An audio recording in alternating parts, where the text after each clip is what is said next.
A man betrayed and imprisoned by his best friends returned years later, hiding a new identity and a secret plan for revenge that no one could have imagined. The sound of the hammer echoed through Mark Green's small mechanic shop. Each strike was a reminder of the simple and honest life he had built with his own hands. The shop, nestled in a modest neighborhood in Philadelphia, wasn't the largest or most luxurious, but it was a reflection of his hard work and dedication. Every car that came in and out was a testament to his skill, and every returning customer did so because of the trust Mark had forged over the years. Mark, a strong man with hands hardened by labor, had never sought more than the essentials in life. To him, happiness resided in the simple things: the smell of engine oil, the sound of a wrench tightening a bolt, and the brief but meaningful conversations with his clients. He had grown up in that neighborhood, surrounded by humble people who shared his values. His father, also a mechanic, had taught him that the most important things in life were honesty and hard work, lessons that Mark carried in his heart. The shop wasn't just his refuge, it was also his connection to the memory of his father. Every bolt he tightened, every engine he repaired, reminded him of the days they had worked together. His father had passed away a few years ago, but Mark felt that every repair was a way to keep him present. Despite the simplicity of his life, Mark wasn't alone. Melissa, his girlfriend of 3 years, had come into his life as naturally as a ray of sunlight through the shop's window. Melissa was a woman with warm eyes and an easy smile, working as a waitress in a nearby cafe. Though their initial encounters had been brief, every time she popped by the shop to bring him a coffee or just to say hello, Mark felt his day improve. Melissa was the kind of woman who could make the world feel lighter with just a glance. Mark had fallen in love with her without realizing it. It was her sweetness and her way of caring for others that had captured his heart. For Mark, Melissa represented the future he had always dreamed of, a peaceful life filled with love and small, everyday joys. But Melissa wasn't the only important person in his life. There were also Robert and James, two inseparable friends who had been by his side since childhood.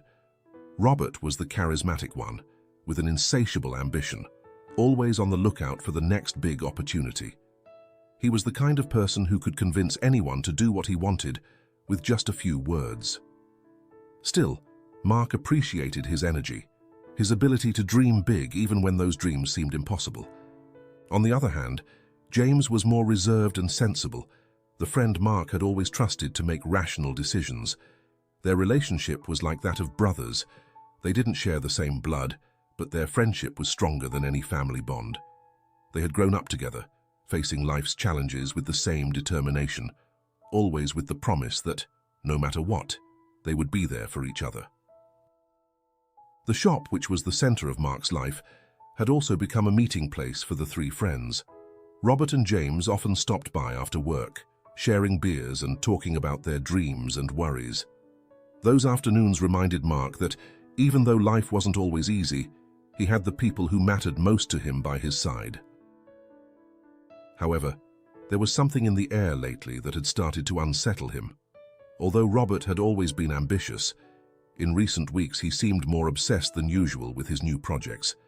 He talked about big opportunities, quick money, and how their lives could change if they took the right path.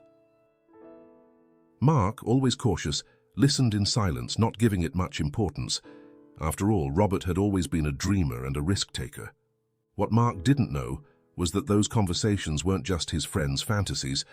Something darker was brewing on the horizon, and though he couldn't see it, the tranquility of his life was about to be shaken irrevocably. Nights in Philadelphia, though quiet in Mark's neighborhood, couldn't compete with the unease that began to creep into his life. He tried to maintain his usual routine, but something about Robert and James's behavior unsettled him. The visits to the shop were still frequent, but the laughter of old felt more forced and the conversations darker. Robert, with his usual sly smile, spoke of great opportunities, of how life could change if they stopped settling for what they had. But his words, which once were just dreams of grandeur, now seemed more serious, filled with a dangerous determination. "Manu, we can't spend our lives like this. We need to think big, All we do is survive, but who wants just to survive when you can succeed? Robert said one afternoon, wiping the sweat from his forehead with his sleeve. James, as always, watched in silence, though this time there was a complicity in his eyes, a shadow of concern. Mark, always prudent, replied with a slight smile. Robert, not everything in life is about making money. The important thing is to live in peace, to do things right. But even as he spoke those words, he knew they didn't resonate with Robert, and something in his gut told him that James was being dragged into the same abyss. What Mark couldn't imagine was that, while he kept his shop running with honesty and hard work, his friends were getting entangled in a world from which there would be no escape. Robert had been seduced by the promise of fast money, and Samuel, Melissa's influential father, had played a crucial role in all of this. Samuel wasn't just a powerful man, he was a mafia boss with decades of experience manipulating others, and he had seen in Robert a useful tool for his own purposes. It was on a rainy night when everything began to fall apart. Mark was at the shop working late on a car he had to deliver the next day when his phone rang. It was Melissa. Mark, can you come to the cafe? I need to talk to you. It's urgent. There was something in her tone that tied a knot in his stomach, an urgency he hadn't heard before. He put down his tools and quickly made his way to the cafe where Melissa worked. When he arrived, he found her sitting at a table in the back, her eyes glistening with tears and her hands trembling. What's wrong? Are you okay? He asked, sitting down across from her. Melissa, visibly distressed, took a deep breath before speaking.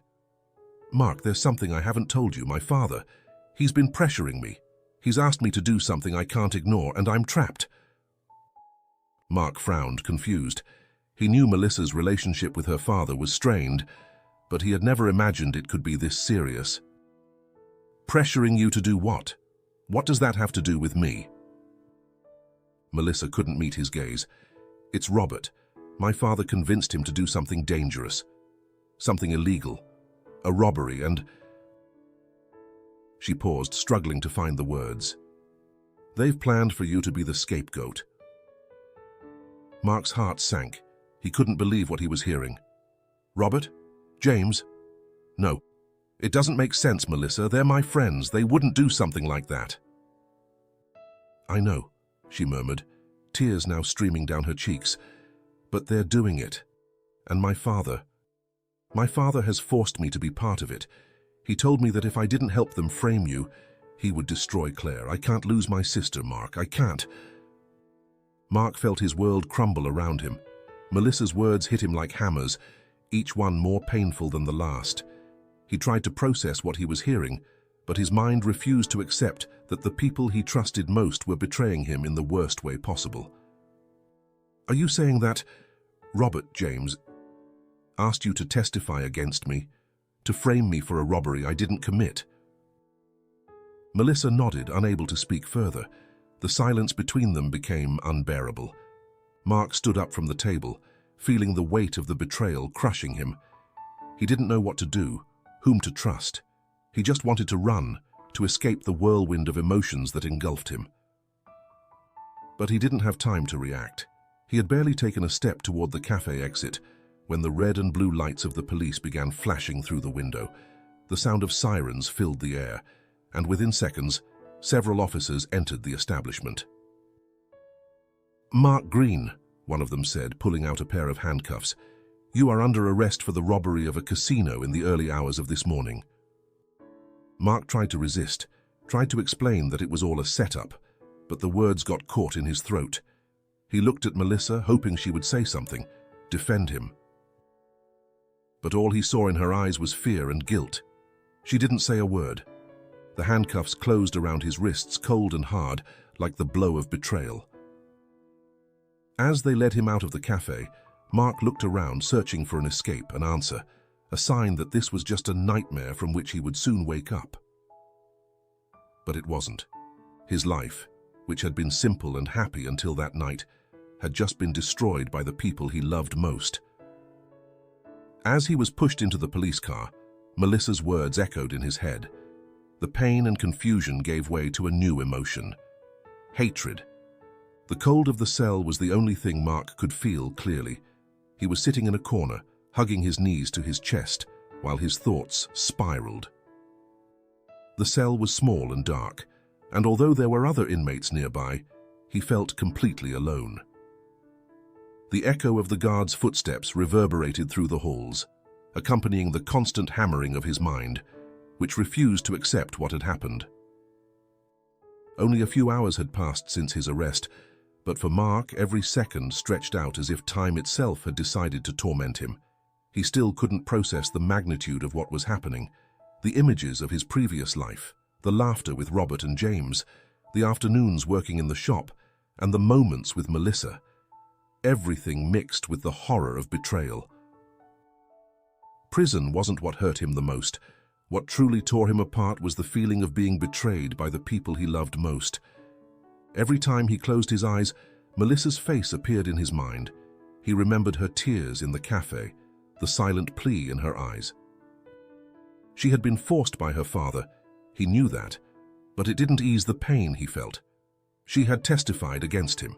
She, the woman who had promised to love him, had driven the final nail in the coffin of his freedom.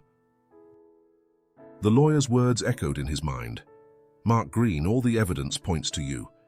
Your presence was detected near the casino the night of the robbery, and the evidence is overwhelming." He had heard all this in a state of disbelief. It couldn't be real. The evidence had been falsified, manipulated by Robert, James, and Samuel, but how could he prove it? As he sank deeper into despair, Mark couldn't help but recall his last moments with his friends, the talks in the shop, Robert's plans, and James's silent worries. How hadn't he seen it coming? How had he been so blind not to realize it was all a farce? A friendship that apparently was worth less than money and power. The first days in prison were hell. Mark kept to himself, avoiding speaking to the other inmates. He didn't have the strength to face the reality of his situation. Prison was a dark place, full of souls who had lost their way, and now he was just another among them. He didn't know how he would survive there, but deep inside something was beginning to stir, something fed by pain and anger. Mark soon learned that in that world, showing weakness was signing your own death sentence. There were always those who tried to take advantage of newcomers, and Mark was one of them. A group of inmates led by an intimidating man called El Tigre decided he was the perfect target. He was new, vulnerable, and alone. The attack was quick and brutal. Mark was in the prison yard, lost in thought, when the first blow knocked him to the ground. The pain was immediate, but what hurt the most wasn't the punches or kicks. It was the humiliation. Each blow he received was a reminder of how low he had fallen, of how he had been destroyed by those he trusted most. As the blows continued, something inside Mark broke. It wasn't just his body, it was his spirit. The man he had been, the honest and kind mechanic who believed in the goodness of people, died in that moment. In his place, something darker and colder began to grow. A silent fury, fed by hate and despair, started to rise within him. It wasn't an explosive rage, but something much more dangerous, a cold and calculated determination. Just when he thought he couldn't take any more, a figure appeared among the attackers. Don Hector, an elderly man with a piercing gaze, intervened. Without saying a word, his mere presence made the attackers back off. El Tigre, who had been leading the beating, took a step back, clearly intimidated by the power that emanated from the man. "Leave him," Don Hector said in a firm but calm voice. "This man is under my protection now." Mark, barely conscious from the pain, looked up at Don Hector. Despite the confusion and fear, he could sense that there was something different about the man. He wasn't just another prisoner. There was something in his gaze that suggested power, wisdom, and absolute control over his surroundings. The attackers dispersed without further resistance. Don Hector observed Mark in silence for a few moments before leaning down toward him. "Get up. Here, you either fight or die, and I don't just mean physical fights." Mark, with effort, stood up. His body was bruised, but what hurt the most was his soul. However, in that moment, something changed. Don Hector's words echoed in his mind. Fight or die. He had decided deep within himself that he wouldn't die in that place, not while there was a chance to avenge those who had destroyed him. Don Hector looked at him one more time before turning to leave. But before he left, he said, "If you want to survive, come see me. I have something to teach you." Mark, still reeling from the pain, watched him walk away. He knew there was more to this man than just power. He had seen cruelty and calculation in his eyes, but he had also seen the possibility of learning from him. He knew that if he wanted to get out of that hell alive, he would have to accept Don Hector's offer. That night, in the solitude of his cell, Mark made a promise. He would no longer be the naive and trusting man he once was, that Mark had died under the blows of betrayal. Now all he had left was the desire for revenge, and he knew that under Don Hector's tutelage, he could become someone capable of claiming it. The weeks following the attack seemed like a vague memory. The days in prison blurred together, and although Mark had physically recovered, he felt his mind was trapped in a constant fog. The sense of injustice haunted him, but deep inside, something more profound began to bloom. The will to survive, to learn, and to prepare for the day he would have the chance to take back everything that had been taken from him. Don Hector hadn't approached Mark again since the incident, but his presence in the prison was undeniable. He was a respected figure, feared by some and admired by others. Rumors about him circulated like smoke in the stale air of the prison yard. He had been a powerful mafia boss in his glory days, and although most of his allies were on the outside, Don Hector had built his own empire behind bars. Mark, after much reflection, decided to seek out Don Hector. He didn't know exactly what he expected, but he knew he needed help if he wanted to get out of that place alive. A man like Don Hector didn't offer his protection without a reason, and Mark was determined to find out what that reason was. He had stopped being a naive man. Now he had one mission in mind. One afternoon, Mark finally approached the group of men who always surrounded Don Hector in the yard. As they saw him approaching, their eyes turned toward him, evaluating him coldly. He wasn't welcome, but he wasn't stopped. Don Hector, sitting on a bench, looked up with a slight smile on his lips. "Mark Green, huh?" he said in a deep but calm voice. "I knew you would come. Revenge has a way of making men come to me." Mark didn't respond immediately. He observed the old man with caution, but also with respect. Don Hector was a man of medium height, slim but strong, with a piercing gaze that seemed to read every thought that passed through Mark's mind. Finally, he decided to speak. "I need to learn how to survive," Mark said, keeping his tone firm. "In here and out there. I want you to teach me." Don Hector stood up slowly, as if even gravity itself respected his movements, and walked toward Mark. "It's not just survival you seek, boy. What you want is power. Power to destroy those who hurt you. I see it in your eyes, and you're in the right place to learn, if you have the courage to endure what's to come." Mark nodded. He had already decided that nothing would be more painful than the betrayal he had lived through.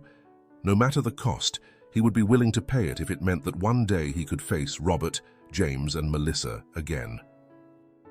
"Good," Don Hector continued. "The first lesson is simple. True power isn't in muscles or violence, it's in the mind, in how you think, in how you control your emotions, and in how you make others do what you want without them realizing they're being manipulated." Mark listened attentively. The idea of controlling his mind, of learning to master his emotions, resonated deeply within him. He had spent so much time consumed by pain and anger that he now understood he couldn't carry out his revenge without taming that inner fire. Don Hector, with his wisdom accumulated over decades of manipulation and strategy, began to guide Mark through what would soon become his most significant transformation. He taught him to observe carefully, to analyze every situation before acting. "Never be the first to strike, Mark. Always let the other think they're in control. When they believe they've won, that's when you act," he would say. The days that followed were filled with seemingly simple conversations and lessons, yet each carried profound meaning. Mark learned to stay calm, to read the intentions of other prisoners just by observing their gestures and expressions. Every look, every word, was part of a much larger game than he had ever imagined. One afternoon, Don Hector led Mark to one of the more secluded corners of the yard, far from the prying eyes of other inmates. "Today you'll learn the hardest lesson," he said, pulling a pocket knife from his coat and handing it to Mark.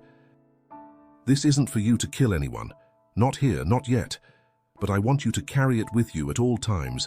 I want you to feel its weight, its coldness. I want you to get used to having control over the lives of others, even if you never use it.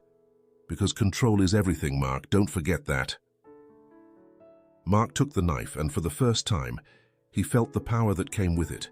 It wasn't just a tool of destruction, but a symbol of the control he was beginning to gain over his own life. For so long, he had been a victim of circumstance, of others' decisions. Now, under Don Hector's guidance, he was learning to be the one in control.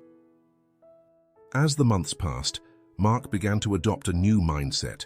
He learned to move in the shadows, to keep his true feelings hidden, and to control every interaction he had with others.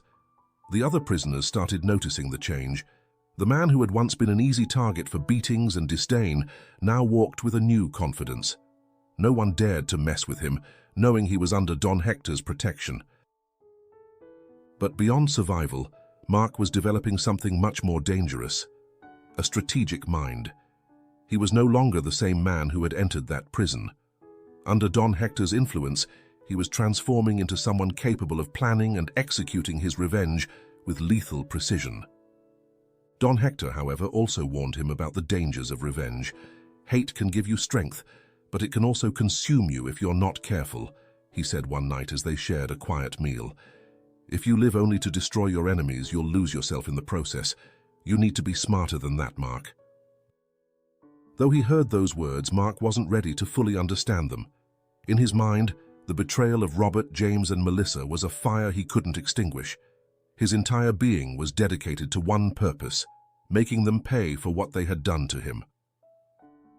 The man who had once been Mark Green was slowly dying, and in his place John was being born, a cold, calculating, and patient man.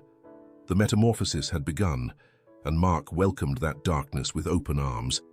He knew that when the time came for his release, he wouldn't leave as the same person who had entered.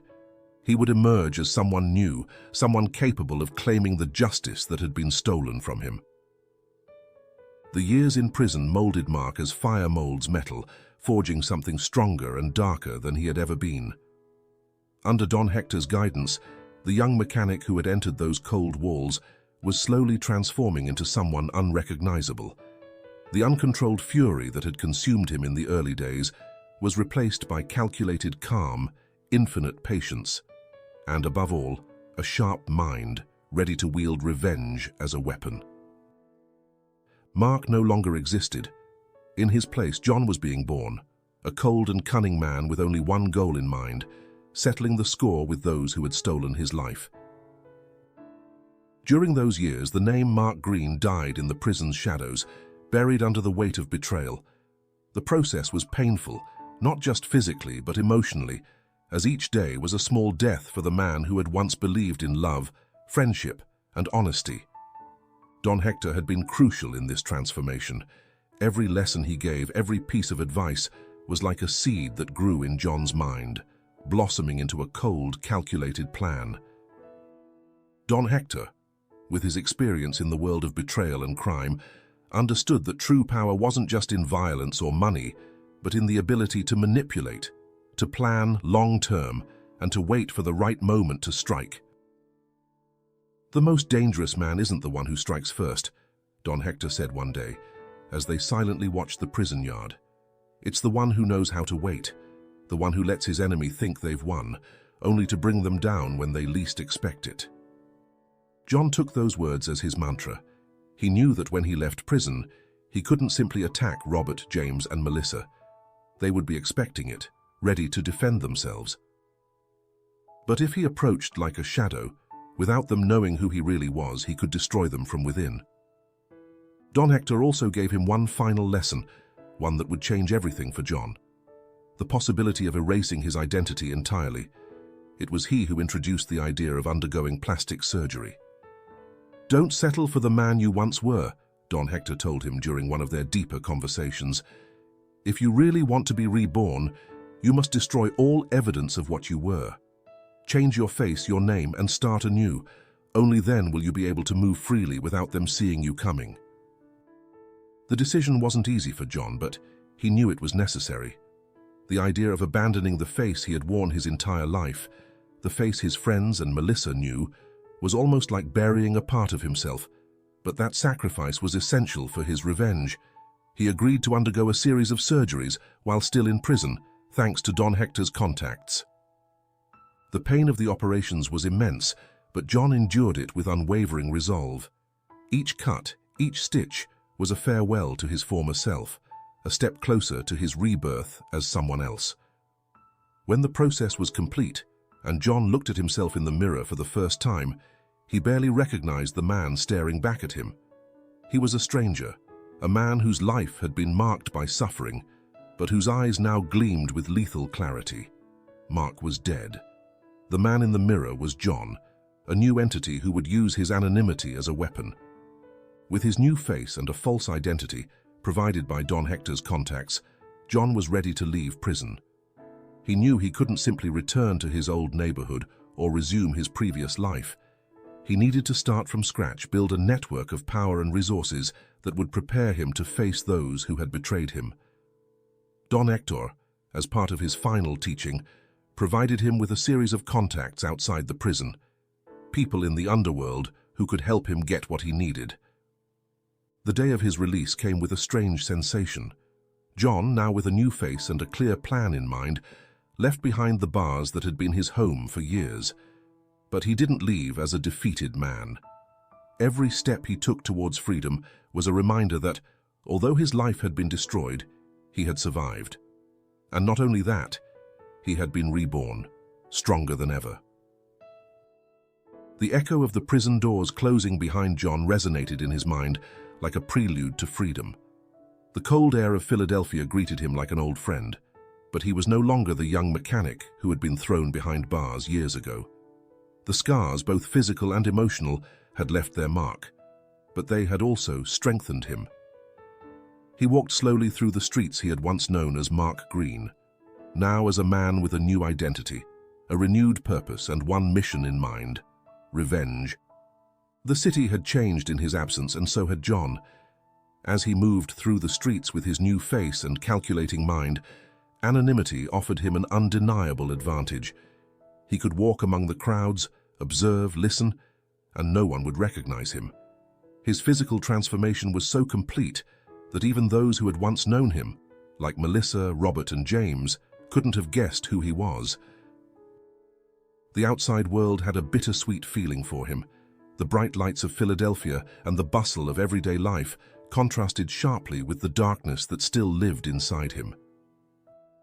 He had dreamed of this moment for years, the day when he would finally walk out of prison to regain control of his destiny. But standing there, free, he realized that freedom, in its purest form, meant nothing without the revenge he so desperately sought. That thought drove him, and each step he took brought him closer to his goal. The first thing he did was head to a small office in a discreet part of the city, where a contact from Don Hector was waiting for him. The man had a simple appearance but an unrivaled ability to erase the past and create new stories. Thanks to him, Mark Green was officially dead, and John, a man without a past, born from the shadows, now had a legitimate identity. "With this, you're a ghost," the man said as he handed him the new documentation. "No one can trace you. No one can connect you to who you once were." John looked at the passport and the identity cards. There was no trace of his former self, and that disconnection gave him a sense of absolute control. He was now free to operate without leaving a trace, without anyone recognizing him or connecting him to the crime for which he had been wrongfully imprisoned. The next step was consolidating his power and resources. During his years in prison, John had learned that to face enemies like Robert and James, he would need much more than revenge. He would need money, connections, and the ability to move in the shadows without raising suspicion. Thanks to Don Hector's contacts, John had a door open to that world. It didn't take long for John to start moving in the darker circles of the city. Using his intelligence and the cunning he had developed in prison, he presented himself as a discreet businessman looking to invest in shady but lucrative ventures. He knew how to talk, how to negotiate, and most importantly, how to make others see him as an opportunity, not a threat. Philadelphia's underworld was a dangerous game, but John navigated it with lethal precision. He invested in small businesses that operated on the fringes of legality, always keeping a low profile. The profits started to come in slowly at first, but with each deal his network of contacts grew, as did his influence. His ability to keep his true purpose hidden was his greatest advantage.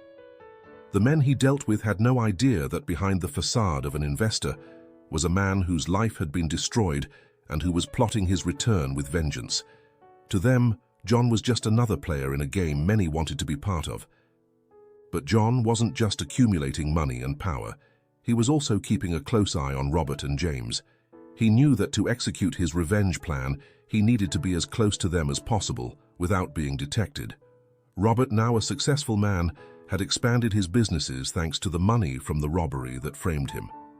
On the surface, his life seemed untouchable, but John knew there was no such thing as an impenetrable fortress. It was just a matter of finding the right crack. James, on the other hand, had followed in Robert's footsteps, though his conscience had always been more fragile. John remembered how James used to hesitate, how guilt sometimes flickered in his eyes before being suppressed by loyalty to his friend. He knew James was the weakest link, and his plan would require exploiting that weakness at the right moment. Meanwhile, Melissa had disappeared from public life. John discovered that, although she lived surrounded by luxury, her life wasn't as happy as he had imagined. The guilt of what she had done to Mark, her role in the betrayal, had left deep scars. But John felt no compassion. The only thing that interested him was dismantling every part of her life until she felt the same pain he had endured. However, John wasn't blinded by hatred. He had learned to control his emotions, to use hate as a weapon, not as an impulsive driving force. He knew that patience was his greatest ally. He couldn't rush. He couldn't make a single mistake. Every move had to be calculated with precision, like a chess game in which every piece had its function.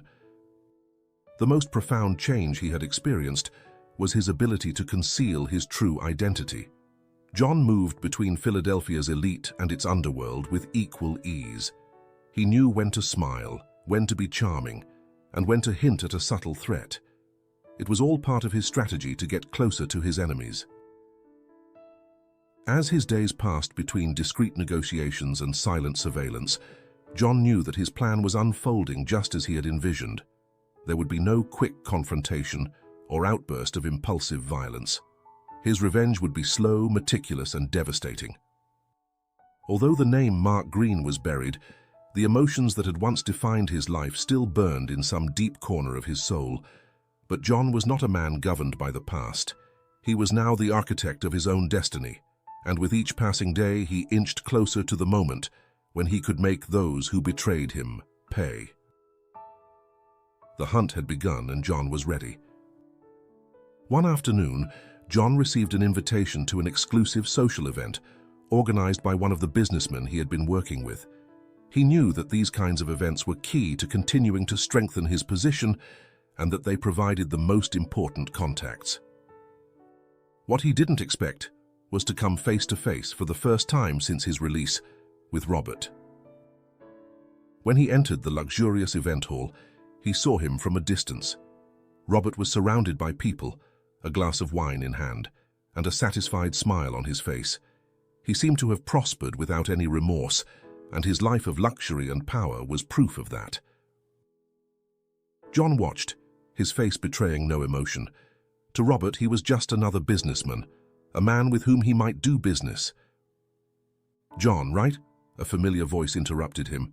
John turned around and found himself face to face with one of the assistants of the businessman hosting the gathering. "Yes, John Ruiz," he responded in his calculated, courteous tone. "Mr. Montes is interested in introducing you to some people who may be of interest to you," the assistant continued, motioning for him to follow. John followed the assistant to a small group where, to his surprise, Robert was talking with other businessmen. The moment had come sooner than he had expected. This was the first time he would come face to face with the man who had helped destroy his life. However, John remained calm, his face expressionless. The man who had once been Mark was buried, and Robert had no idea who was standing in front of him. "Robert, I'd like to introduce you to John Ruiz. He's been making some interesting moves in the investment sector," the assistant said, interrupting the conversation. Robert turned and extended his hand to John, with the same confident smile he had always worn. "It's a pleasure to meet you, John. I've heard interesting things about you." John shook Robert's hand, and the physical contact was a visceral reminder of the man he had once considered a friend, but now saw as his most mortal enemy. "The pleasure is mine," John responded, with the calm of someone who had mastered the art of control. The conversation revolved around business, with Robert interested in the opportunities John could offer him. To Robert, John was just a businessman with good connections, someone who could help him continue expanding his empire. John, on the other hand, made sure the conversation flowed naturally, showing his knowledge and creating the illusion that he was there for legitimate business. He knew this was just the beginning, the first phase of gaining Robert's trust. Throughout the night, John noticed how Robert watched him with curiosity, clearly intrigued by the possibility of a new partner. But for John, this wasn't just a business alliance. It was one more step in his meticulous plan to get close enough to Robert, learn his weaknesses, and eventually destroy him from within.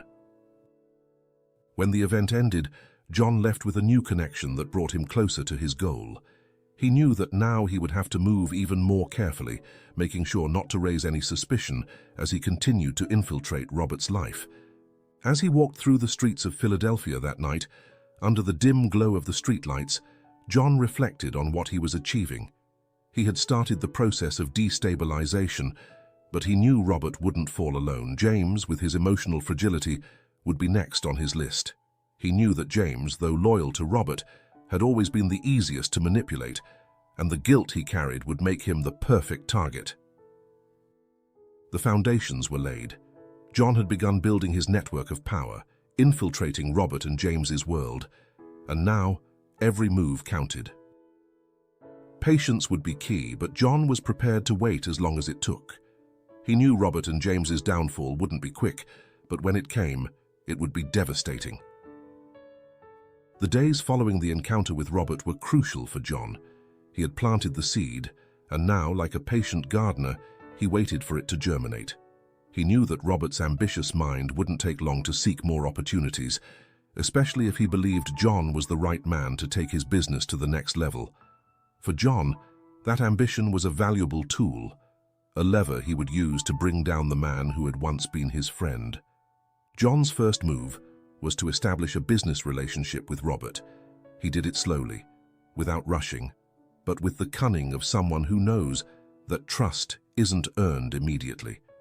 Robert, always hungry for more power and money, suspected nothing. In his eyes, John was an investor with a solid network and the ability to move money efficiently, someone who could open new doors for him. The strategy was working.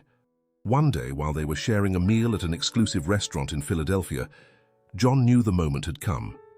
Robert, between glasses of wine and conversations about market fluctuations, mentioned a potential investment, one that John had been waiting for. "Listen, John," Robert said with that sly smile he always wore, "I've been thinking about expanding my business into new areas, but I need someone experienced in moving money discreetly, someone like you." John remained calm, though inside, he knew this was the opportunity he had been waiting for. "What do you have in mind?" he asked, feigning casual interest.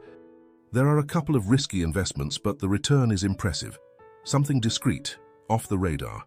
With your experience, we could make much more than we're making now," Robert replied, leaning in a little closer to John as if sharing a secret. This was the kind of deal John had been preparing for. He knew Robert wouldn't be able to resist the temptation to grow his fortune even more, and he also knew that if he played his cards right, he could push him into a series of decisions that would lead to his downfall. "Sounds interesting," John said, his voice controlled. "But you know how it is, Robert. In risky business, one always has to cover their back." Robert laughed.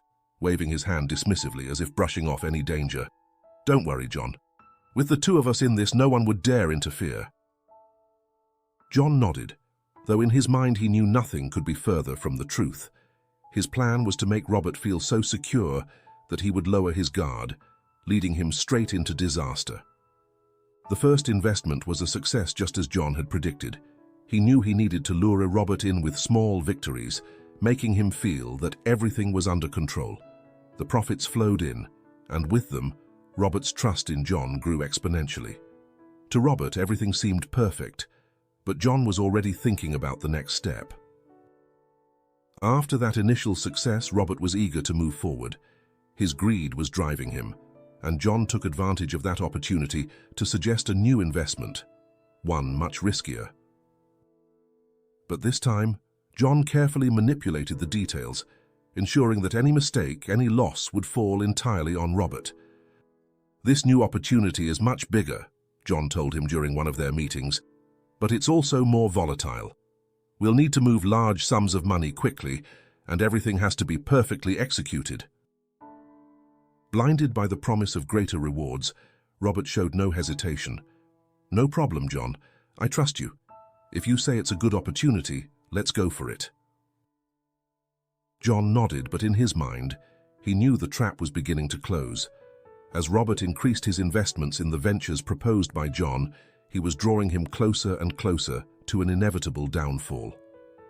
The risk was high, and Robert, in his arrogance, failed to realize that the moves were being manipulated around him. Weeks passed, and things started to slowly unravel. The market, discreetly influenced by John's contacts, began to fluctuate in a way that directly affected Robert's investments. The losses were small at first, barely noticeable, but just enough to generate concern. Robert, puzzled, began to ask John what was happening. "It's normal," John said calmly. "Market fluctuations can be unpredictable, but I assure you everything will stabilize soon. It's just a matter of time." Robert, confident in John's words, decided to stay in the game, believing things would improve.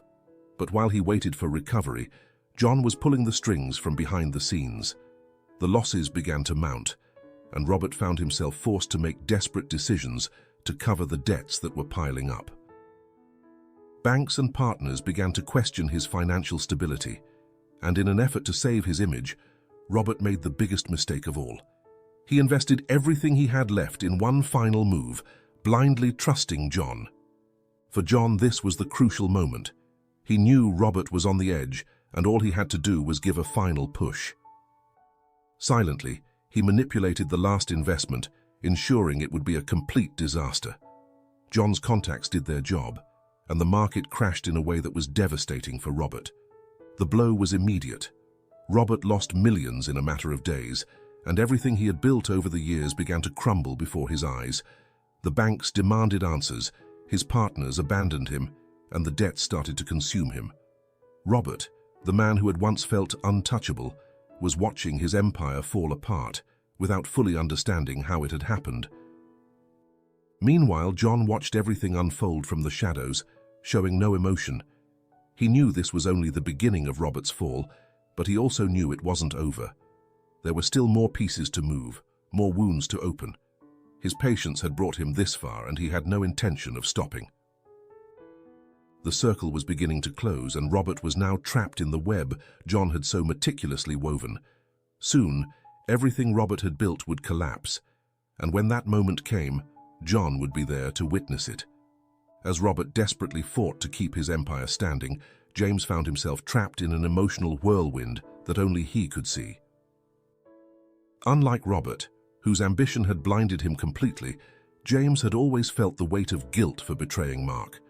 Although he had tried to justify his actions in the past, now with Robert's imminent failure and John's growing presence in their lives, his conscience began to crumble. For John, James had always been the weakest link, the one who could crack under the right pressure. He knew that, although James had followed Robert, his soul had never truly been at peace with what they had done. And now, with the first signs of Robert's collapse, John saw the opportunity to start playing with James's mind.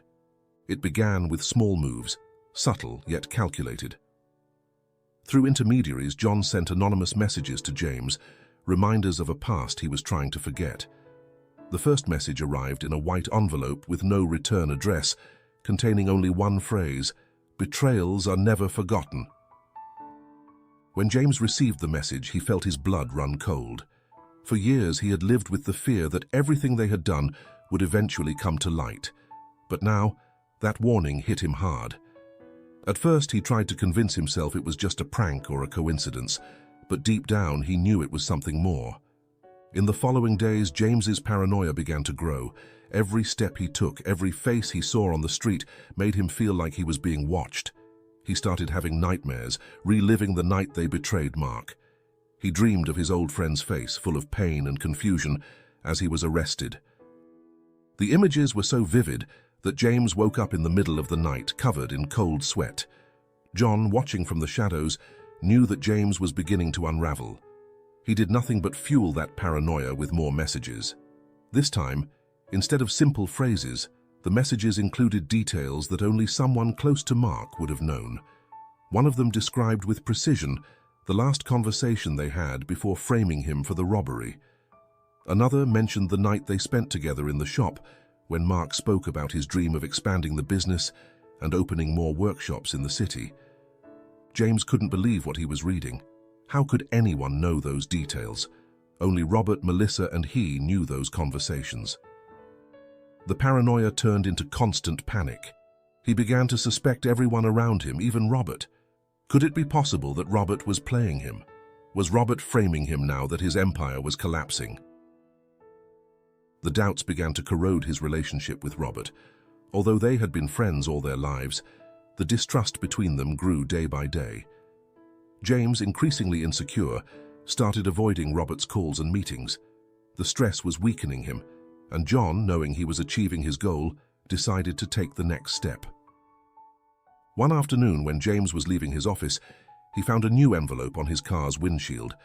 This time, the message was not just a warning, but a clear threat. "Time is running out. The truth will come to light." The terror James felt when reading those words was palpable.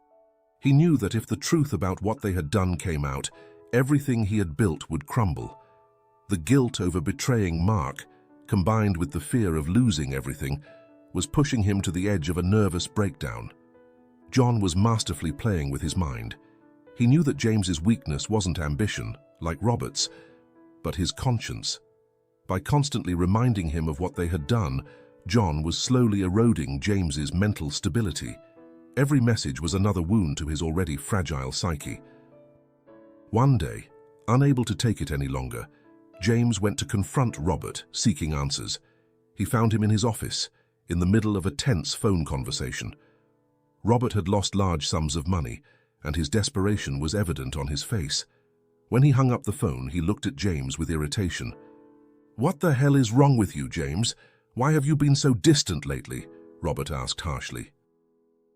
James, trembling, held the envelope in his hands and threw it on the desk. "Explain this," he demanded. "Do you know anything about this? Do you know who's threatening us?"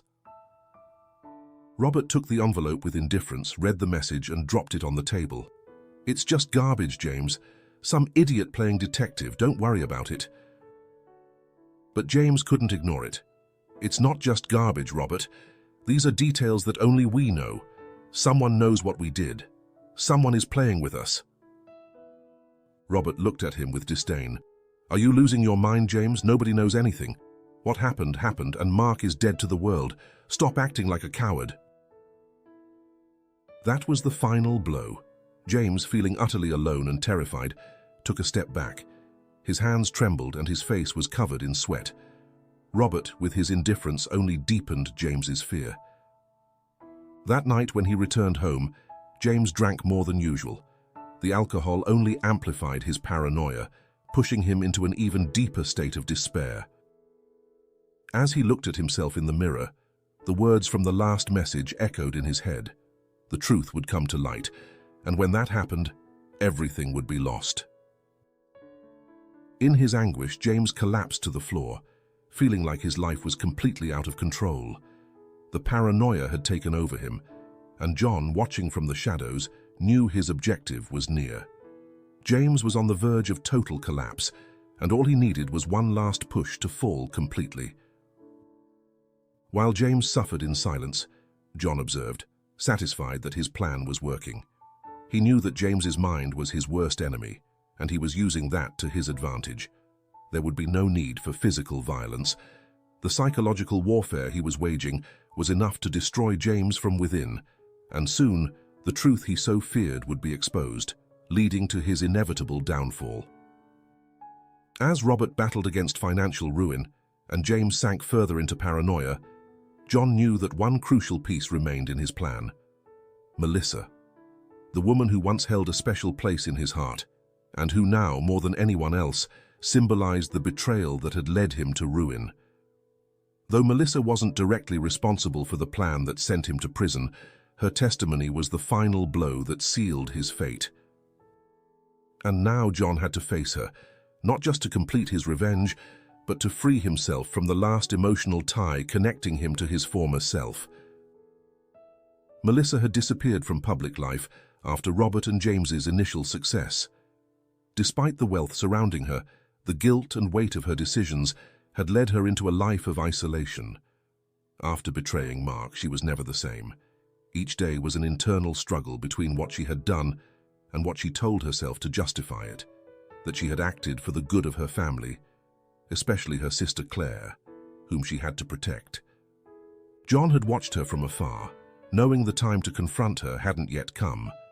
But now, with Robert and James on the brink of destruction, it was the perfect moment to approach Melissa. This time, he wouldn't be subtle or indirect. No, Melissa was different. With her, John had to strike a delicate balance between confrontation and emotional manipulation. The first thing he did was find a way to insert himself into her life without raising suspicion.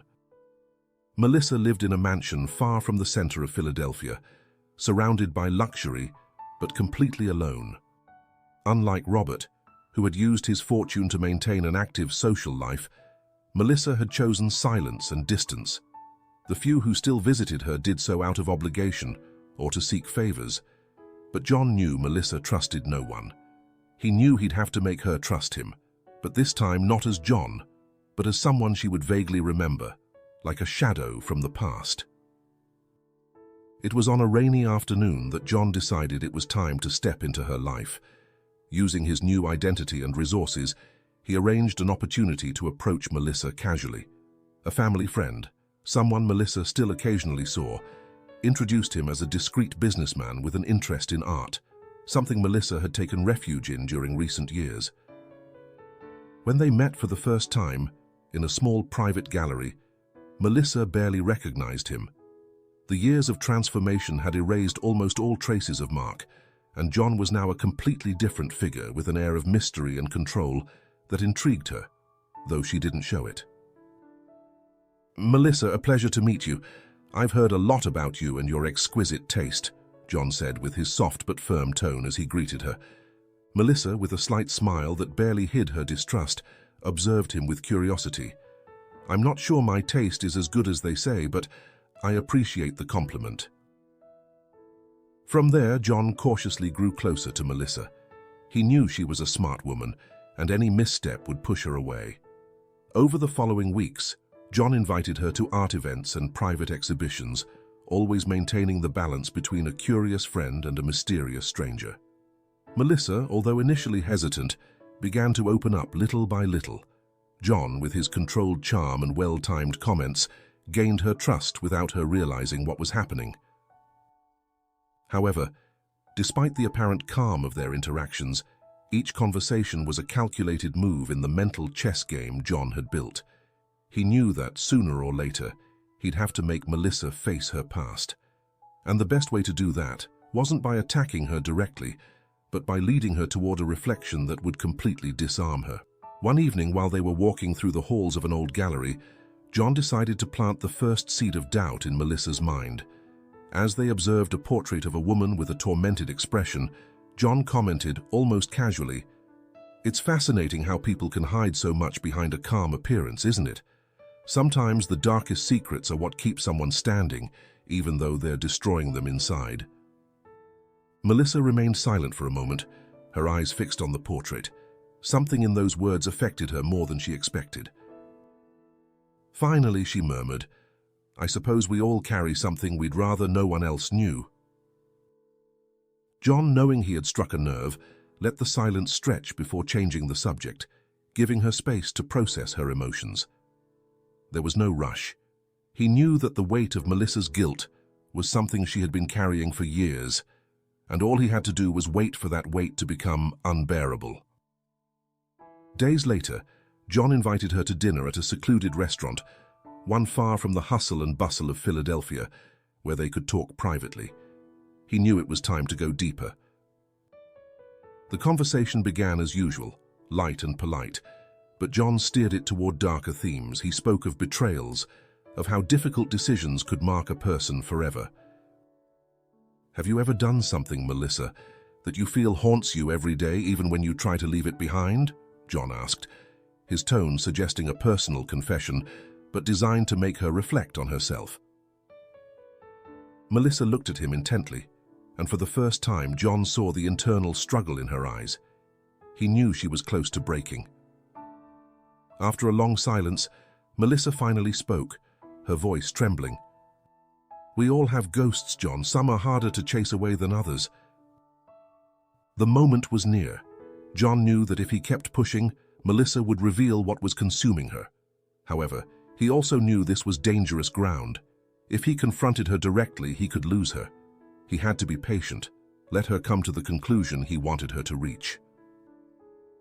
In the following weeks, Melissa began to show more vulnerability with John.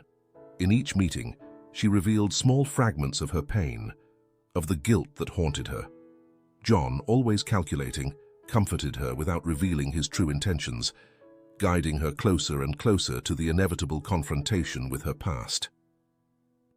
Finally, one afternoon, while they were at her mansion, Melissa couldn't hold back any longer.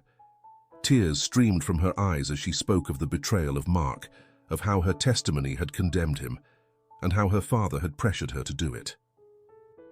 "Not a day goes by that I don't regret it," she sobbed. "I did it for my sister, but Mark didn't deserve what we did to him. We ruined him. I ruined him."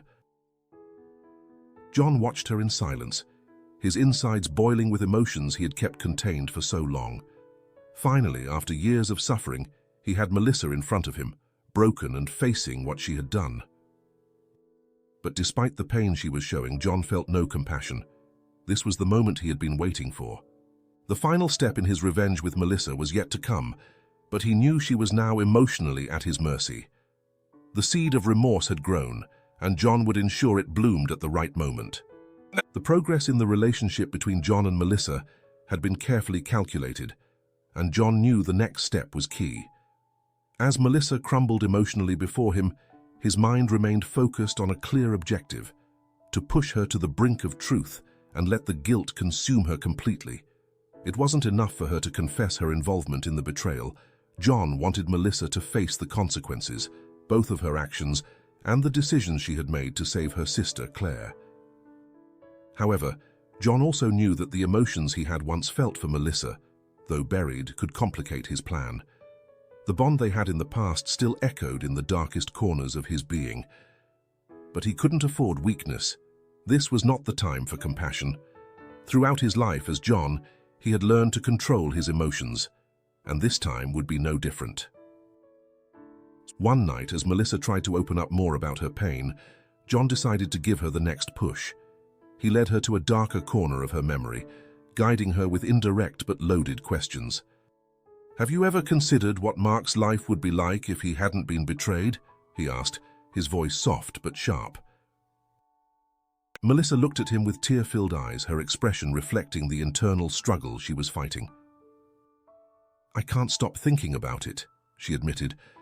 "If I had done things differently, if I had stood up to my father, maybe things would have been different. But in the end, I couldn't protect anyone." John watched as she writhed under the weight of her guilt. He knew the pain she was experiencing was only a small fraction of what he had felt during all those years in prison. However, instead of comforting her, he continued to press. "And what about Claire?" he asked, referring to Melissa's sister. "Everything you did was for her, right? Did you ever tell her the truth? Does she really know how far you went to protect her?" Melissa trembled at the mention of her sister. Claire was the reason she had betrayed Mark, or at least that was the justification she had used all those years. She knew that if Mark hadn't been blamed, Samuel, her father, would have found another way to keep her under his control. Melissa hadn't had the courage to stand up to her father, and that weakness tormented her. "No, I've never told her the truth," Melissa confessed, her voice breaking. "I don't want her to know. Claire deserves a better life, and if she knew what I did, she would hate me." John felt a slight pang inside.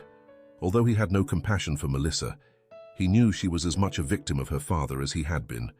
Samuel had used everyone, and while John had a deep disdain for Melissa, the real hatred was reserved for the man who had manipulated so many lives. "It's funny how sometimes we try to protect those we love," John said in an almost philosophical tone, "and in the end, we end up destroying what we care about most."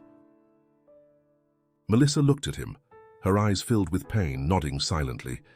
She knew that every word John spoke resonated with her own experience, with how her decisions had shattered her life, her relationship with Mark, and possibly with Claire too.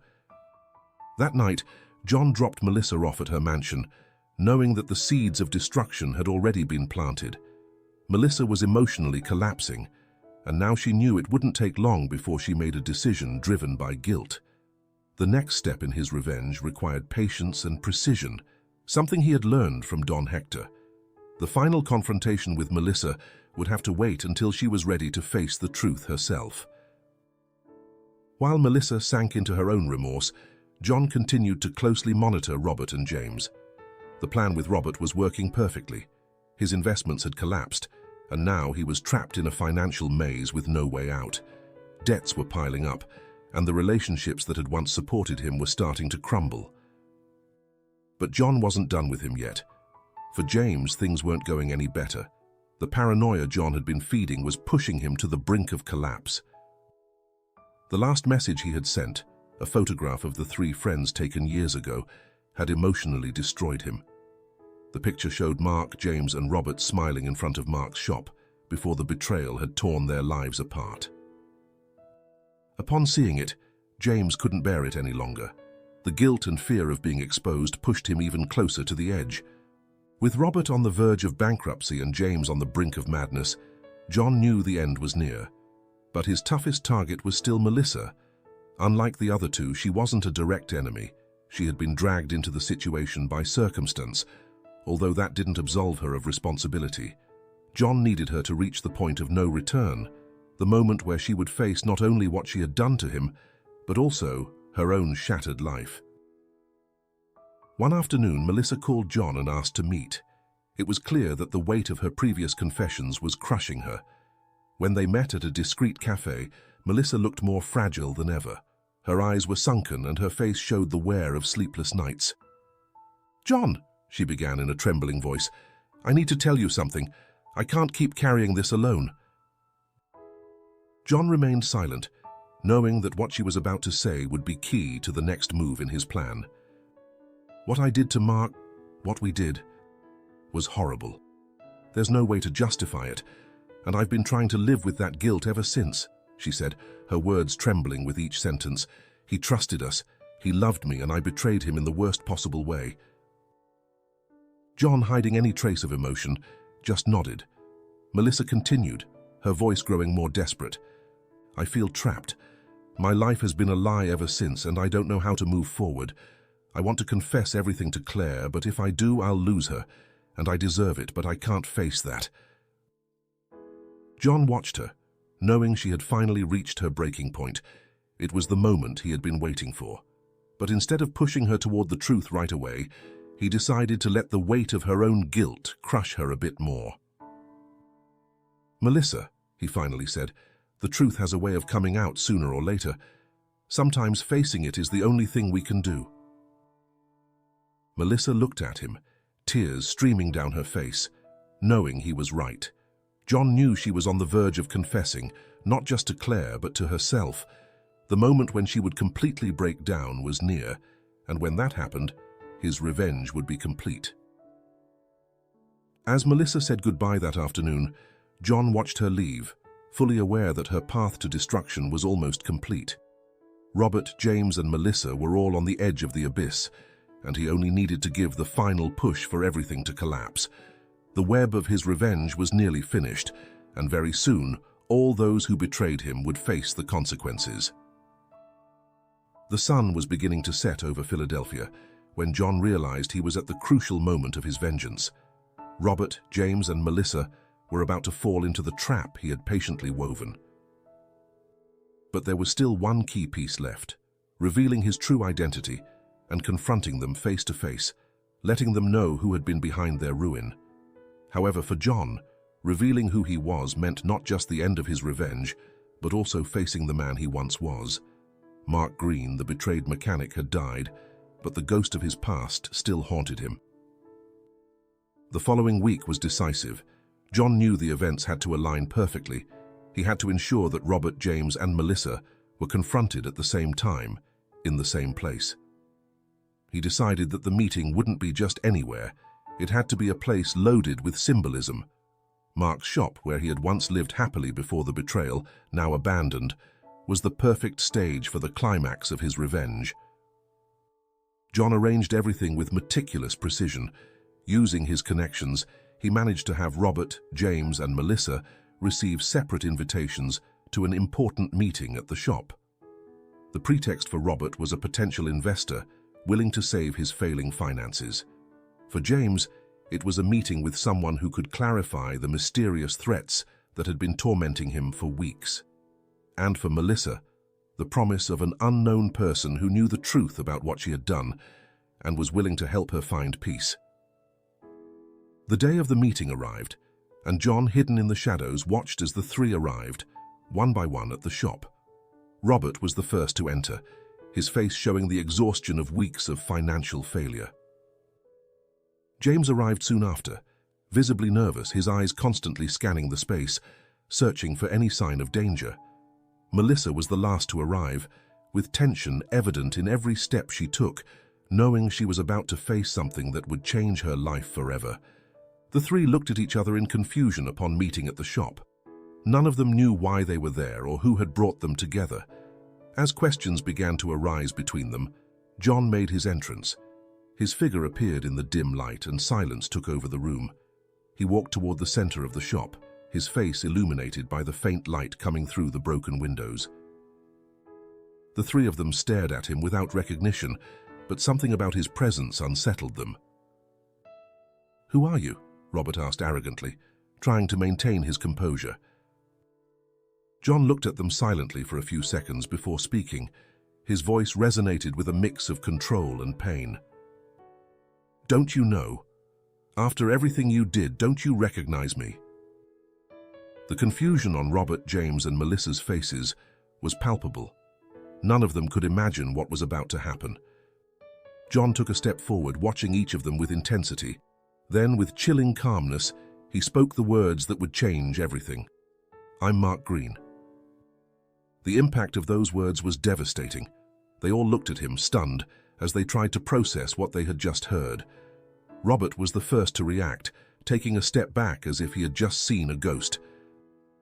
That's not possible," Robert muttered, sweat running down his forehead. "Mark is dead. He can't be you." James, on the other hand, was paralyzed, unable to speak. The weight of the guilt and paranoia he had carried for weeks now crushed him completely. His eyes, filled with terror, stared at John as if he were a specter from the past, returning to seek revenge. Melissa was the last to react. Her tears began to flow almost immediately, and her body trembled upon hearing the name she had tried to erase from her memory for so long. "Mark," she whispered with a mix of pain and remorse. "It can't be. John watched them all with implacable serenity, but inside the storm of emotions was immense. Seeing them there, broken, facing the truth, gave him a satisfaction he had long awaited.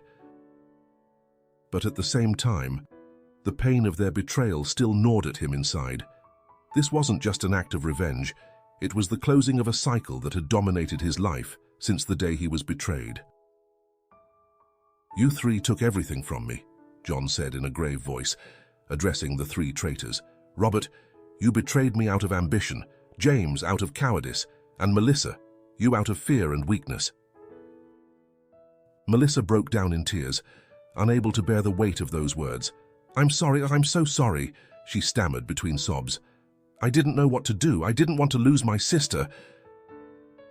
John showed no compassion. "You made your choice, Melissa. All three of you chose to destroy me to save yourselves, and you succeeded. But today I'm here to collect what you owe me." Robert, always the most arrogant, tried to regain control of the situation. "And what are you going to do? Kill me? Kill all of us? If you think you scare me, you're wrong." John looked at him coldly.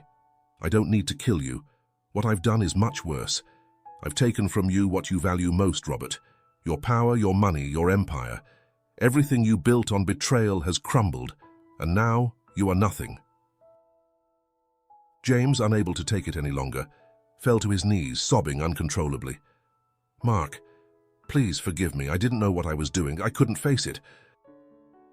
But John only looked at him with disdain. "Your worst enemy was always yourself, James. I just fed your fear. You destroyed yourself with your own hands." Finally, John turned to Melissa, who continued crying silently. Their eyes met, and for a brief moment, the Mark who had once loved her tried to resurface. But the betrayal she had committed weighed too heavily. "I can't give you back what you took from me," John said bitterly. "But now you'll have to live with the fact that you'll always know the truth, that you betrayed the man who loved you, and that betrayal will haunt you for the rest of your life." Melissa tried to speak, but the words wouldn't come. Everything she had been repressing for years now crushed her. John, for his part, knew that his revenge was complete. He had destroyed the three of them, not with violence, but with the truth and the weight of their own actions. After a few seconds of silence, John turned and began to walk toward the door of the shop. He left them there, broken, facing the ruins of what they once were. He knew their lives would never be the same. As he walked out of the shop, he felt a strange mixture of relief and emptiness. He had fulfilled his revenge, but now he had to face what would come next. He knew life wouldn't return what he had lost, but at least now he was free to start anew. The sun was setting over Philadelphia as John walked away from the shop. The night enveloped him, and with it, the beginning of a new chapter in his life, far from the pain and betrayal that had marked him for so long. The shop remained silent after John's departure, but the echo of his words continued to reverberate in the minds of Robert, James, and Melissa. The impact of the truth, as devastating as a physical blow, had left the three of them in different states of shock and despair. As John walked through the streets of Philadelphia, away from the scene, his mind began to unwind the emotional storm that had sustained him for the past few years. He had fulfilled his revenge, but the emptiness he felt wasn't what he had expected. Robert, defeated and humiliated, remained in the shop for a few more minutes, silently staring at the rusty tools, the remnants of a past he could no longer control. He knew his empire had fallen, that his life as he knew it was destroyed. John hadn't physically touched him, but he had dismantled everything he valued, taking away the one thing that made him feel powerful: his success. In his mind, Robert began to realize that what he had lost wasn't just his fortune, but also his soul. James, still on his knees on the ground, wept uncontrollably. The revelation that Mark was alive, that everything they had done had come back to confront them, was too much for him. The paranoia, the guilt, the fear, it all flooded his mind. The weight of the guilt had destroyed him long before John confronted him, and now he felt completely broken. He knew there was no going back, that what they had done was beyond redemption, and that Mark, although he hadn't physically destroyed him, had won the psychological battle. Melissa, for her part, remained in the shop after the others left. Her tears had dried, but the pain in her chest was unbearable. The reality of her betrayal had returned with full force, but what devastated her most was the cold look John had given her, the man she had once loved. She remembered how Mark had looked at her with devotion, with a warmth that had made her feel loved and safe, and now that same man had looked at her with disdain, as if there was nothing left of the woman he had loved. Melissa didn't know what to do with that revelation. She had spent years justifying her actions, telling herself that what she did was for her sister, that she had no other choice.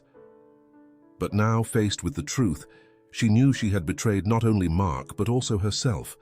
Her life, built on fear and guilt, had collapsed in that moment. That night, as Melissa tried to sleep, the memories of Mark kept pounding in her mind. She couldn't help but relive every moment they had shared, from the laughter in the cafe where she worked to the promises they had made. But above all, what tormented her most was the sound of his voice in the shop, his voice loaded with pain and resentment. She knew that voice would haunt her for the rest of her life. Meanwhile, John walked aimlessly, feeling the weight of the years of revenge falling upon him. For so long, he had thought that destroying those who betrayed him would free him, that he would finally find peace after being so deeply betrayed. But now that his mission was complete, what he felt wasn't satisfaction, but a kind of deep emptiness, as if the part of him that had been driven by hatred and pain no longer had a purpose. Don Hector had always warned him that revenge wouldn't heal him.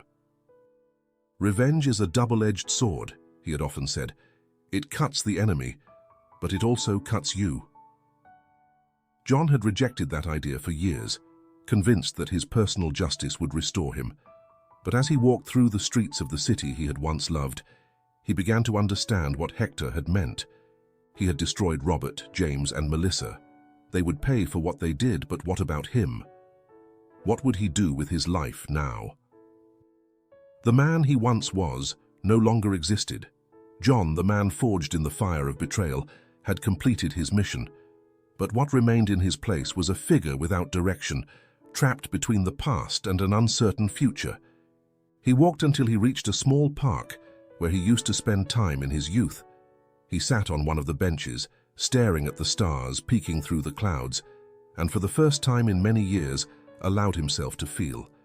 He realized that, although he had achieved his revenge, he could never recover what he truly wanted. The life he had before, the innocence he had lost, and above all, the trust in those he loved. John knew he couldn't stay in Philadelphia. The city was filled with memories, and staying there would only sink him further into the pain. But before leaving, there was something he still had to do: visit his father's grave, the man who had taught him everything about life and honest work, and whose memory he had kept alive in his heart, despite everything that had happened.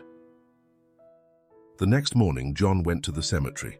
He walked between the gravestones until he reached his father's, a simple man who never would have imagined his son would end up consumed by revenge. He knelt in front of the grave and for the first time felt he could speak to him honestly. "I did it, Dad," he murmured, his voice breaking. "I made them pay for what they did to me, but I don't know if this is what you wanted for me." The wind blew gently, as if the city itself was listening to his confession. John closed his eyes and remembered the happy times in the shop, when life was simpler and his father's love guided him. But now that man, the young mechanic he once was gone. He stood up slowly, knowing it was time to leave everything behind, not just the city, but also the life he had led until now. Revenge had consumed him, but now he had to find a new purpose, something beyond hate and pain. That night, John packed his bags and left Philadelphia. He left without looking back, knowing that the road ahead would be long and difficult, but at least he was free from the weight of revenge that had held him captive for so many years. The days that followed were filled with silence and reflection. John, traveling to the south of the United States, decided to distance himself from everything, seeking a place where he could start again. He knew it wouldn't be easy, but he also understood that true liberation wouldn't come from destroying others, but from rebuilding himself. Philadelphia continued with its life, while the three traitors faced the ruins of their decisions. Melissa, James, and Robert would have to live with the knowledge of what they had done, and that their betrayal had caught up with them, stronger and more devastating than they had ever imagined. And John, now far from everything, was beginning a new chapter, seeking the peace he had longed for, and that perhaps he would only find when he finally let go of the past completely. John drove through the deserted roads of southern states, searching for a refuge far from the hustle of Philadelphia and the ghosts he had left behind. He knew his revenge had destroyed those who had betrayed him, but he also knew the peace he had hoped to feel wouldn't come immediately. The reality was that, although his enemies had fallen, the pain they had sown was still deeply rooted in his soul. Now, with his revenge fulfilled, John had to face a much bigger challenge: forgiving himself. He arrived in a small coastal town, a quiet place where the waves and the wind whispered in a constant rhythm. It was a place that seemed to be on the edge of the world, removed from the conflicts he had left behind. John found a modest house overlooking the ocean and decided that he would spend as much time there as he needed to reflect on his life. Days turned into weeks. John would wake up early every morning to walk along the shore, letting the sea breeze clear his mind. He spent his afternoons sitting by the window, gazing at the horizon, while the thoughts of what he had done and what he had lost consumed him. Although the town's tranquility offered him a kind of refuge, the echo of his actions still haunted him. One afternoon, while walking on the beach, he came across an old fisherman working on his boat, repairing nets. The man, with a serene gaze and hands worn from years of work, greeted him kindly. John, feeling the need to talk to someone, approached, and they began a casual conversation. The old man, named Thomas, asked what had brought him to the town. "I'm looking for peace," John replied, without going into detail. "I've left a lot behind." Thomas looked at him with understanding. "Sometimes leaving isn't enough," he said with a soft smile. "The real work is finding the way back to yourself." The fisherman's words resonated with John. For so long he had been so focused on his revenge that he had never allowed himself to reflect on who he was now or how to recover what he had lost of himself. He knew that, although he had accomplished his goal, he was still trapped in the resentment and hate that had consumed him for years. The nights were the hardest. The memories of what he had done still haunted him. He couldn't stop thinking about Robert, James, and Melissa. Although they had paid for their betrayal, John was beginning to wonder if he too was trapped in an emotional prison. The faces of Melissa and James, broken by guilt and remorse, appeared in his dreams, as if asking him for a redemption he couldn't offer them.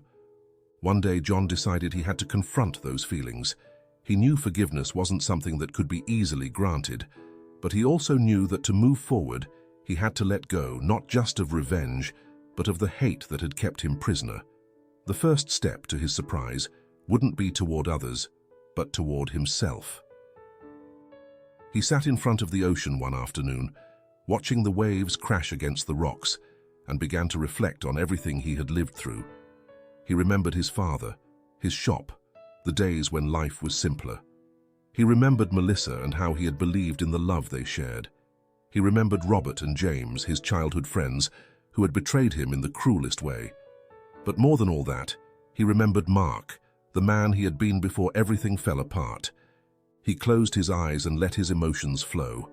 For years he had tried to bury the pain, transforming it into revenge. Now, for the first time, he allowed that pain to surface. It wasn't the pain of betrayal, but the pain of having lost a part of himself in the process. He knew he could never return to being the naive young man he once was, but he also understood that he didn't have to remain John, the man consumed by hatred. That night, John made a decision. He needed to return to Philadelphia, but not to continue his revenge. He knew the cycle of hate had to end, and the only way to do that was to face the people who, despite everything, were still part of his story. He wasn't sure what he would find, but he knew he had to seek a definitive closure. Arriving in Philadelphia, a chill ran through his body. The city he had left behind was full of memories, but now he was a different man. He drove straight to his father's workshop, the place where he had confronted Robert, James, and Melissa. When he arrived, he found the place abandoned, just as he had left it. The workshop, now empty, seemed to reflect what he had felt for years, a silent void waiting to be filled. He stood in front of the door and, after a few minutes of reflection, decided it was time to move on. He didn't need to confront anyone else or search for more answers. He had had enough of revenge.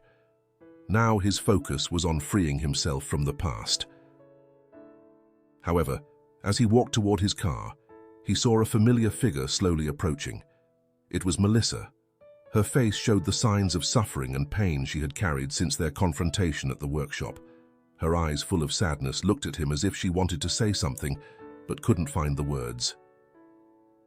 "Mark," she murmured, still using his old name, as if hoping he could return to the man he once was. "I'm sorry. I know there's nothing I can say to fix what I did, but I need you to know that, all these years, I've lived with the weight of my betrayal." John looked at her in silence, not responding immediately. He could see the truth in her eyes, the authentic pain that consumed her. For a long time, he had wished to see that remorse, but now, as it stood before him, he realized it didn't give him the satisfaction he had expected. What Melissa felt didn't free him from his own pain. "I'm not asking for your forgiveness," she continued. "I just wanted you to know that if I could change what I did, I would. But now, I just have to live with it." After a long silence, John responded calmly. "The forgiveness isn't for you, Melissa. It's for me. I can't keep carrying what you all did or what I've done. We need to move on." Melissa nodded, understanding that John was no longer seeking revenge or redemption from her. They were both trapped in a past that needed to be released, and in that moment, something broke inside them both, something that had been holding them back for years. Without another word, John turned and walked away. There was no complete redemption in that meeting, but there was closure. He knew moving forward would be a slow process, but now he had the clarity that peace wouldn't come from punishing others, but from forgiving himself. As he drove away from the city, with the sun setting on the horizon, John felt something new inside. It wasn't complete relief, but it was the beginning of something. A new purpose, a new path, far from hate and vengeance. He knew that although the journey to inner peace would be long, he was ready to face it. And for the first time in many years, he felt that he had a real chance to find the redemption he had long sought, not in others, but in himself. After his brief but meaningful encounter with Melissa, John continued his process of healing. However, there was still one final piece left in his personal redemption: James. Throughout his quest for revenge, James had been the weakest link, the one who, although he betrayed Mark, did so out of fear, not the blind ambition that consumed Robert. John knew that of all of them, James had come closest to emotional destruction. He had played with James's paranoia to the point of pushing him to the edge of collapse. Now John needed to close that chapter. He felt he couldn't find true peace without confronting James one last time.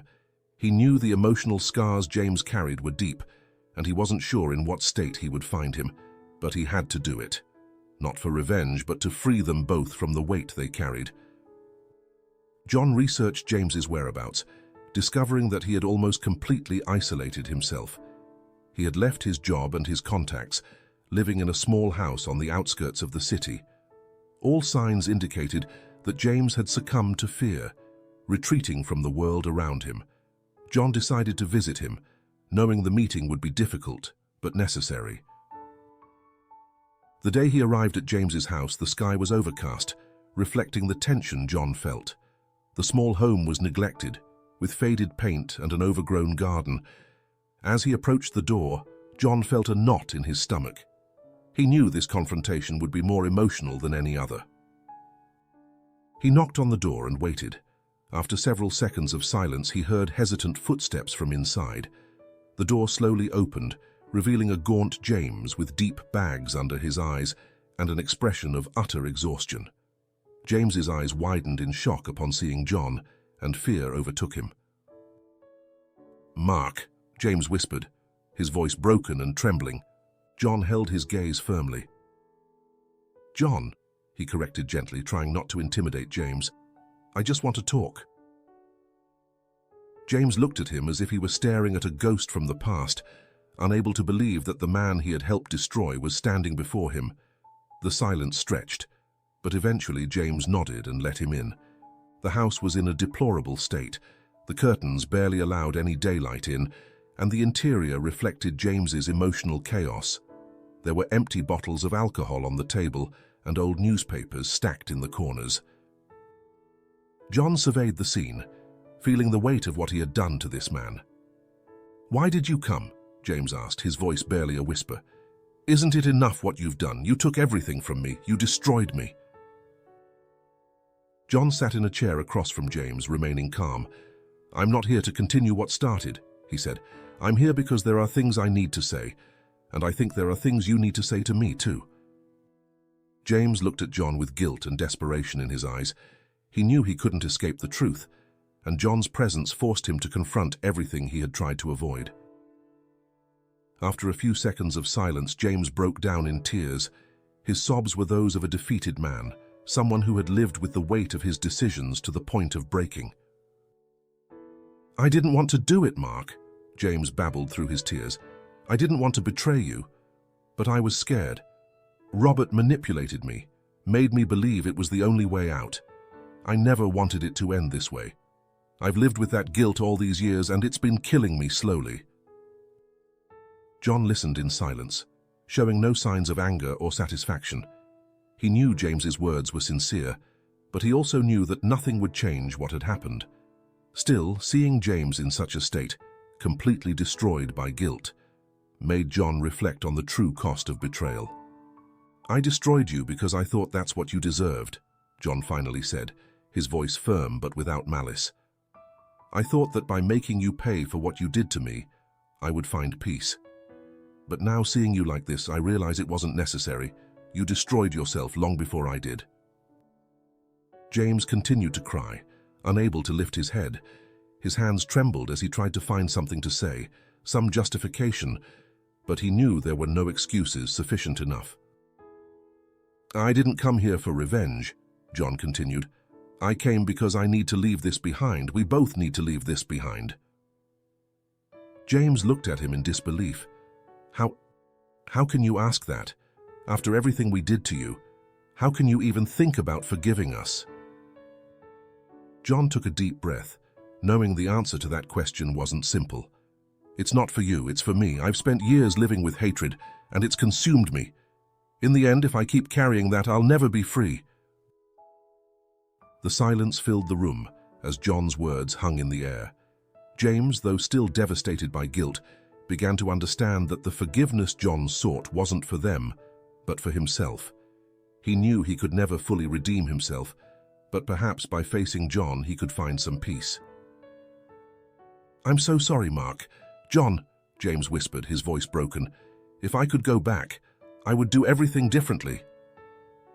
John nodded, acknowledging the sincerity in James's words. "I know," he said with a slight smile of understanding. "But we can't go back. We can only move forward." After a long silence, John stood up. James looked at him, still with tears in his eyes, but with a strange sense of relief. He knew this encounter had been crucial for both of them. "Take care of yourself, James," John said before leaving. "Don't keep carrying this. Do whatever you need to find peace." James didn't respond, but nodded slowly, understanding the message. John left the house, leaving behind a broken man, but knowing he had taken one more step toward his own liberation. As he returned to the road, John felt something inside him had lightened. He knew the path to personal redemption was still long, but now, with each step, he was getting closer to the peace he had long sought. John knew the true end of his revenge had to come with Robert. While Melissa and James had shown regret and guilt, Robert represented the deepest betrayal, the ambition that had blinded him to the point of sacrificing his friend for power. The confrontation about to happen would not be like the others. With Robert, there would be no concessions, no room for doubt. John had come to deliver the final lesson. Words wouldn't suffice. Robert had always been the proudest, the most arrogant, and John knew that simply making him understand the truth wouldn't be enough. He needed to teach him a deeper lesson. What Robert had done had shattered John, and now, after years of suffering, it was time to settle the score. He drove toward Robert's new home, a modest residence compared to the mansion he had once inhabited. But despite his fall, John knew that Robert hadn't changed. His arrogance remained intact, though now it was only a shadow of the life of luxury he had once craved. When he arrived at the house, The atmosphere was heavy with tension. The faded facade and overgrown garden reflected the fall of a man who had become accustomed to power. John got out of the car with firm steps and decided he wouldn't leave without leaving a deep mark on Robert's mind and heart. When John arrived at Robert's new house, a feeling of contained anger overtook him. Robert, even in the midst of ruin, was still trying to cling to his old life of luxury, but all that remained was a shadow of his former success. The atmosphere on the street was charged with tension, as if even the air knew the end was near. John got out of the car and walked toward the door with firm steps. He knocked hard, making it clear that this visit would not be like the others. After a few seconds, the door opened, and there stood Robert, his face marked by frustration and exhaustion, but his gaze still held the arrogance that had always defined him. "What do you want now?" Robert spat, trying to sound dismissive. "Here to gloat over what you've done?" John observed him, letting the silence stretch. He wasn't the same man Robert had betrayed years ago. He had changed, hardened, and was about to show Robert just how deep that change went. "I came to give you what you deserve, Robert. I won't forgive you, and I won't let you keep living as if nothing happened." Robert laughed disdainfully, though there was a hint of nervousness in his laugh. "You're going to lecture me again, Mark? All this is your fault for being so naive. If you hadn't been so weak, none of this would have happened." John's calm began to crumble. "Weak," he murmured, stepping toward Robert. "You think betraying your friends for ambition makes you strong?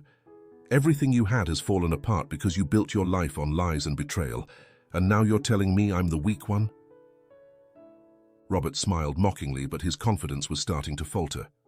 "You don't get it, Mark. The world belongs to those who dare to take what they want, and I did. While you were crying in prison, I was enjoying everything I had achieved."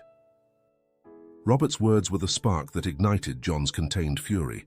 Without thinking, John pushed him hard, causing Robert to stumble back against the wall. Robert, surprised, quickly recovered, but his arrogance was now tinged with fear. "What do you think you're doing?" Robert shouted, trying to regain control. John looked at him with dangerous intensity. "I'm going to do what I should have done years ago." Without warning, John threw a punch that landed directly on Robert's jaw, making his head snap back. Robert staggered, wobbling, but before he could react, John hit him again, this time in the stomach.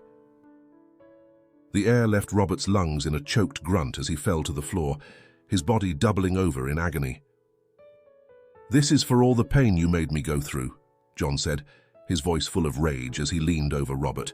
"For every day in prison, for every sleepless night, thinking about how you betrayed me." Robert tried to defend himself, raising an arm to shield himself, but John was unstoppable. He kneed Robert in the ribs, and Robert screamed in pain, collapsing completely on the floor. John grabbed him by the collar, lifting him just enough to look him directly in the eyes. "Do you still think I'm weak, Robert? Do you still think you can trample on people and get away with it?" Robert spat blood, his face distorted by pain and humiliation. "You're a damn lunatic," he shouted, but the fear in his voice was obvious. John let go of him, letting him fall to the ground with a heavy thud. He stood over him, breathing heavily, watching as Robert writhed on the floor like a wounded animal. But John didn't stop there. He crouched down and grabbed him by the neck again, lifting him until their faces were level. "Everything you were, everything you built is gone," John whispered, his voice filled with controlled fury. "And now you're left with only the memory of what you did. This beating is just the beginning of your punishment. You'll live every day knowing you lost everything because of your own greed." Robert, trembling with fear, weakly tried to defend himself, but John threw him against a wall, leaving him to fall with a groan of pain. He lay there, motionless, panting, his face smeared with blood and tears, finally understanding the price of his betrayal. John stood over him, watching with a mix of anger and satisfaction. But something inside him also began to change. He felt the hatred that had consumed him for years start to dissipate. He had released all the fury he had built up, but instead of feeling empty, he felt stronger, clearer. Robert, on the ground, looked up at John with a mixture of hatred and fear, but he no longer had the strength to fight. He knew he had lost. That John hadn't just defeated him physically, but had destroyed what remained of his arrogance and pride. John, still breathing heavily, took a step back. "I left you alive so you can feel every day what it's like to be defeated by your own greed. You'll never be the man you once were. And that, Robert, is your true punishment."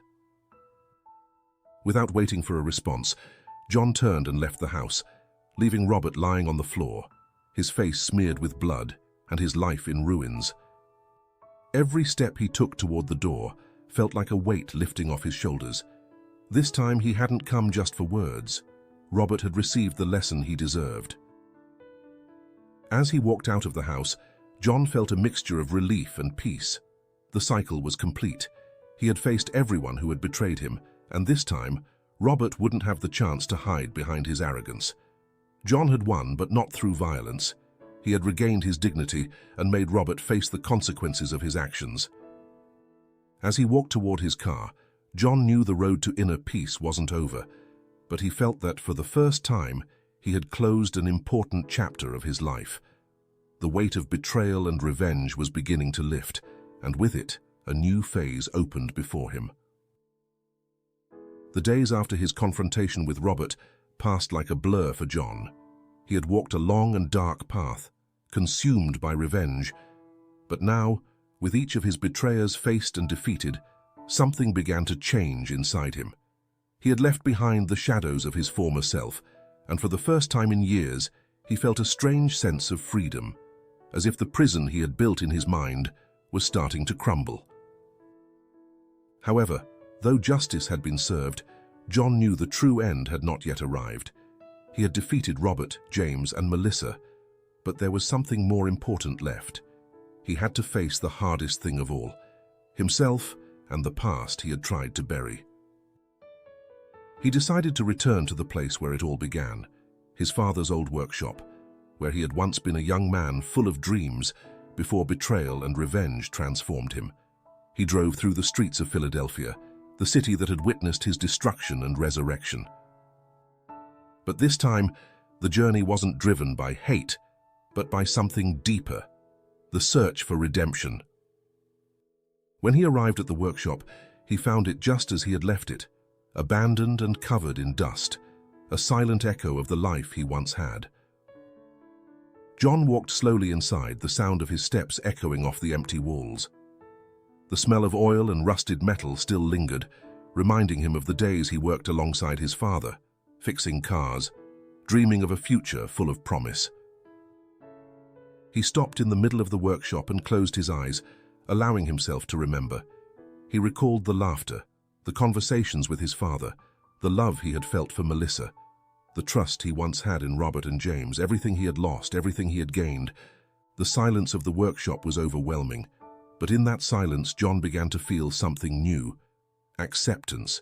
He knew he couldn't change the past, but for the first time in years, he understood that the power over his life was no longer in the hands of those who had betrayed him. The control of his destiny was in his own hands now. Suddenly a sound broke through his thoughts. He turned his head and saw Melissa standing at the entrance of the workshop, her face etched with remorse and the fatigue of a life weighed down by guilt. They looked different now, like two people who had traveled through dark paths and somehow ended up at the same place again. "I knew I'd find you here," Melissa said softly, her voice almost reverent in the space. "This place was always yours, and we lost everything here." John didn't respond immediately. Melissa's gaze was intense, but there was no anger in it, only sadness. He knew that this chapter with her needed closure as well, not with words of hatred, but with something deeper. "We lost more than just this place," John finally replied, his voice calm but firm. "We lost who we were, and I think neither of us ever became the same person again." Melissa nodded slowly, her voice trembling as she spoke. "I've been living with the weight of what I did all this time. You told me the forgiveness wasn't for me, but I need to tell you something, Mark. John, I don't want to keep running from what I did. I want you to remember me, not just for my betrayal, but for who I was before all of this." John studied her closely. For so long he had harbored resentment, but now something inside him softened. He knew that what Melissa sought wasn't forgiveness. It was the chance to leave the past behind, just as he was trying to do. "I won't only remember you for the betrayal, Melissa," John said honestly.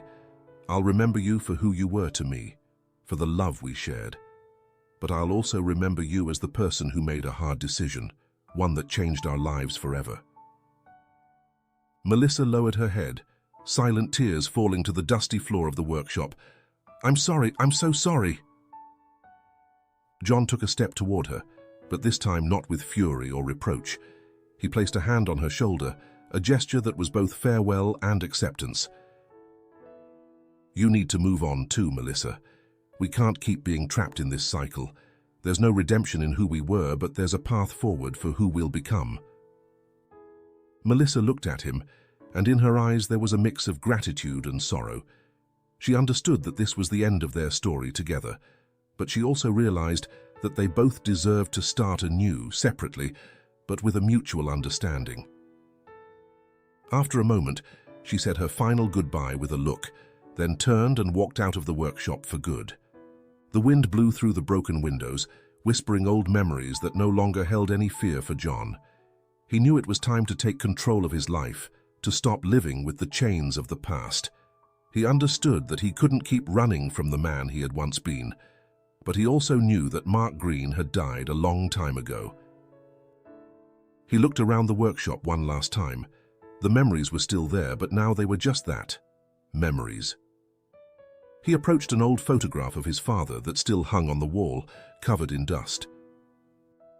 Wiping it with his hand, he revealed his father's kind face, the man who had been his greatest inspiration. "Thank you, Dad," John whispered softly. "I promise I'll make something good out of this new life." With that final promise, John left the workshop and closed the door behind him. The sun was beginning to set on the horizon, painting the sky in shades of orange and gold. He paused for a moment to take it in, knowing that the future was uncertain, but for the first time, he felt free to face it without the burden of revenge. The road ahead wouldn't be easy, but John was ready. He knew that peace wouldn't come overnight, but he was no longer a man defined by his past. He was someone who had learned from it.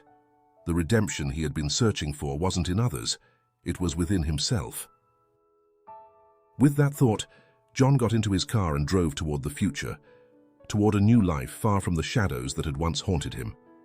The man who had once been destroyed by betrayal was now reborn, stronger and wiser. As the sun dipped below the horizon, John felt a peace he hadn't experienced in years. He knew the cycle had finally been broken, and that now the real journey was just beginning. Thank you for watching the video. Don't forget to like, subscribe, and hit the bell so you don't miss the next story. See you in the next one.